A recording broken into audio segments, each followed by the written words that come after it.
വ്യാഴാഴ്ച വൈകിട്ടോടെയാണ് സംഭവങ്ങളുടെ തുടക്കം. പെരുമ്പാവൂരിലെ ആസ്പയർ കളർ കോഡ്സ് എന്ന സ്ഥാപനത്തിലെ ഡ്രൈവറാണ് കോട്ടയം മോനിപ്പള്ളി സ്വദേശി ജെയിംസ് ബേബി. തുറവൂരിലെ സ്ഥാപനത്തിലേക്ക് ലോഡുമായി വൈകിട്ട് 6 മണിയോടെ ജെയിംസ് പുറപ്പെട്ടു.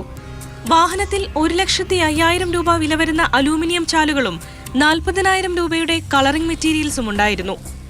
ലോഡ് എത്തേണ്ട സമയം കഴിഞ്ഞ് ഏറെ നേരമായിട്ടും സാധനങ്ങളും വണ്ടിയും ജെയിംസും സ്ഥലത്തെത്തിയില്ല. തുടർന്ന് സ്ഥാപന ഉടമ സലീം അന്വേഷണം ആരംഭിച്ചു. ജെയിംസിനെ കുറിച്ച് വിവരമില്ലാതായതോടെയാണ് പോലീസിൽ പരാതി നൽകാമെന്ന് തീരുമാനിച്ചത്. പെരുമ്പാവൂർ പോലീസ് രജിസ്റ്റർ ചെയ്ത കേസിൽ വിശദമായ അന്വേഷണം ആരംഭിച്ചു. ഇതോടെയാണ് ജെയിംസ് സാധനങ്ങളുമായി കടന്നതാണെന്ന് വ്യക്തമായത്. മൊബൈൽ സിഗ്നൽ കേന്ദ്രീകരിച്ച് നടത്തിയ അന്വേഷണത്തിൽ കോട്ടയത്താണ് പ്രതിയെന്ന് തിരിച്ചറിഞ്ഞു. തുടർന്ന് പോലീസ് സ്ഥലത്തെത്തി. കുറവിലങ്ങാട് നിന്ന് ജെയിംസിനെ പിടികൂടിയതോടെ വ്യാഴാഴ്ച വൈകിട്ട് തുടങ്ങിയ അന്വേഷണത്തിന് അവസാനമായി. കോടതിയിൽ ഹാജരാക്കിയ പ്രതിയെ റിമാൻഡ് ചെയ്തു.